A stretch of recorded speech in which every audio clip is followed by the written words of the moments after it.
that matter. Question number 7, the Honourable Gerry Brownlee. Mr Speaker, to the Prime Minister, does she stand by all her statements? The Right Honourable Winston Peters. Speaker, on behalf of the Prime Minister, yes, in the context in which they were eloquently made. Mr Speaker, given her statements yesterday that, of course, some of my staff have been privy to the 33-page unpublished coalition document, do those staff still hold copies of the document, and are they employed by ministerial services? Mr Speaker, the Prime Minister was referring to material gleaned by members of her staff in preparation for the coalition agreement. All of that material is not subject to the Official Information Act because it was part... I'm getting to it. Order. Well, actually, I have, when you're around.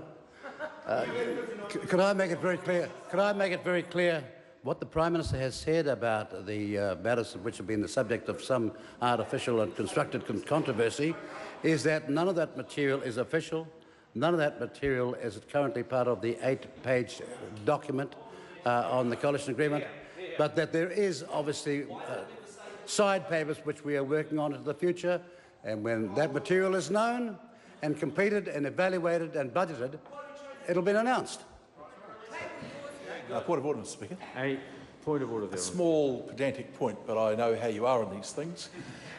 Should the Minister answering for the Prime Minister say on behalf of the Prime Minister or then speak in a third person? It makes a difference in the answer. I understand that it does, and it's been a matter that another pedant has raised in the past, and he's currently sitting in the chair, and I think he had a number of rulings which allowed for some flexibility on the behalf of the ministers answering for other ministers. Well, perhaps he could use his better judgment now in his own favour. That would be a good thing.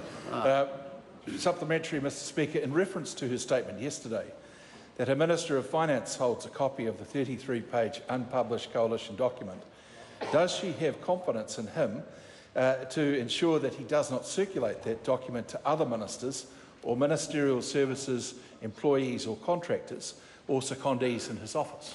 Point of order, Mr Speaker.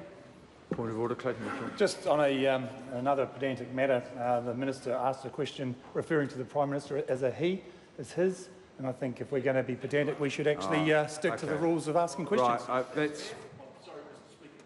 Yes, I am just so enamoured of the testosterone power of the current government.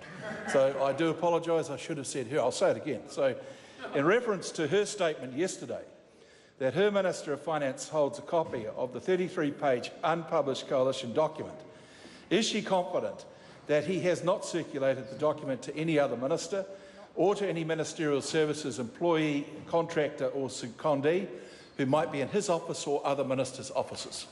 Before I ask the Prime Minister to reply, I just want to indicate that I think the first part of the reply should indicate whether, in fact, the Minister of Finance does hold the document as Minister of Finance, because it will make a difference as to further supplementaries.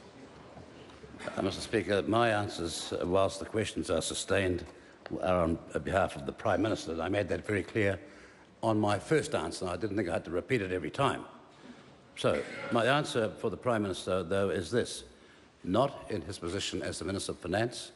That was not what the Prime Minister said yesterday, and no amount of trying to reconstruct the Prime Minister's words will take it from the fact that she said Mr Robinson was privy to it because he was central to the negotiations for the whole time.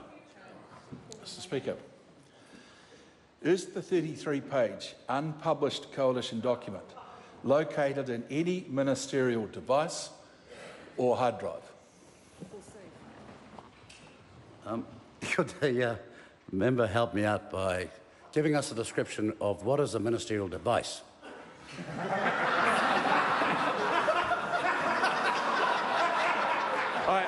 I think what we're going to do, before the member goes on, we will treat that as a point of order rather than having questions going the other way. Trying to be helpful. Responding to the point of order, the Honourable Gerry Brownlee. Thank you very much, Mr Speaker. I appreciate that in his very, very long, decades-old career here, the Minister, Deputy Prime Minister, acting on behalf of the Prime Minister today, has not been in office that often, or often enough to appreciate what it might be. But it is essentially, if perhaps maybe I should reword the question to make it easier for the gentleman.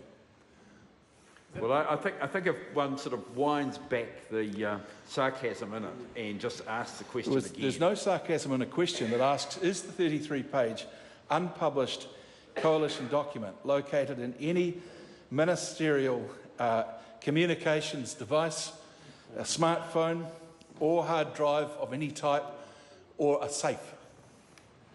Mr. Speaker, first of all, I'm not answering on behalf of the Prime Minister posing as a male for the umpteenth time, which was the expression that the Minister repeated again. The second thing is, if we're going to take a long attack, I want to tell that member I'll be around long after he's gone.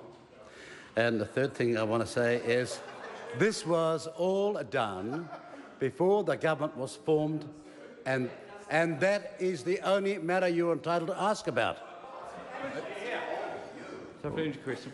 Is the 33-page unpublished coalition document currently located in any of the ministerial communication devices, be they handheld or hard drive, or any safe in any ministerial office? I'm going to interrupt now because my view is that the location of a non-ministerial document is not something which makes it a ministerial document. For example, I used to keep my personal chequebook in the ministerial safe. That did not make it a ministerial document.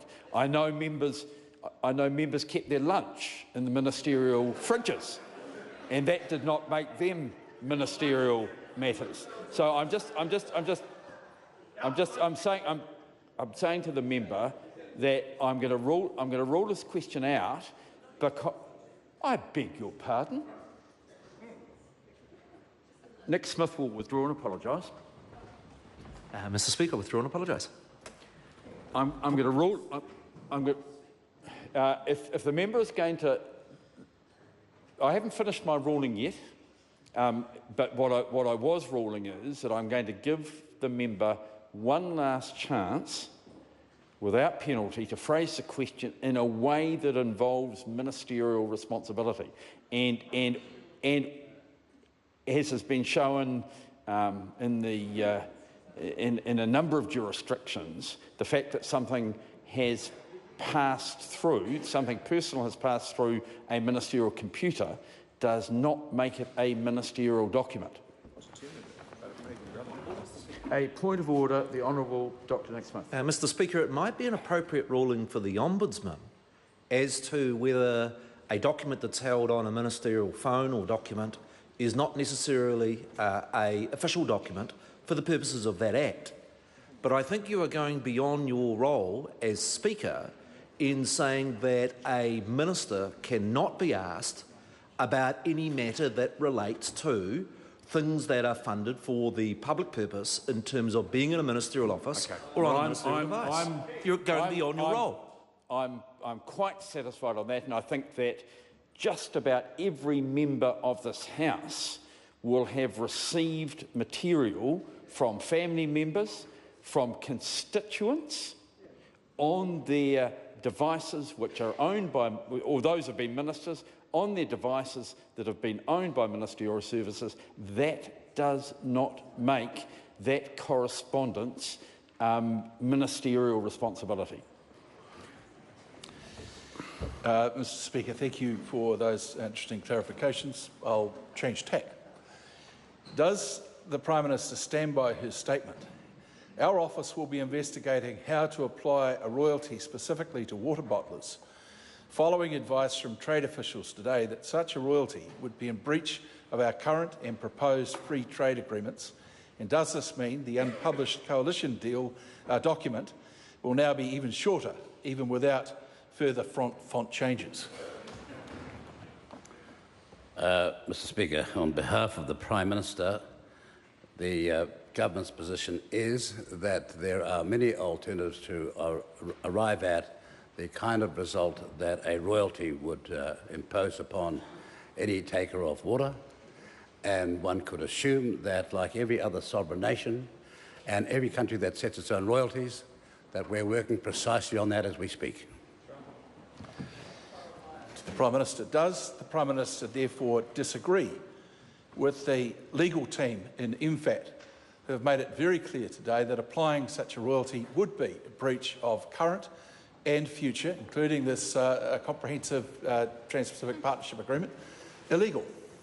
The problem with that non-legal interpretation of a witness at a select committee is that the witness said could. The witness did not say would. And there, if you've got any legal training, it's a substantial difference. Question number 8. Mr. Speaker, Dr. Duncan Webb. my question is for the Minister of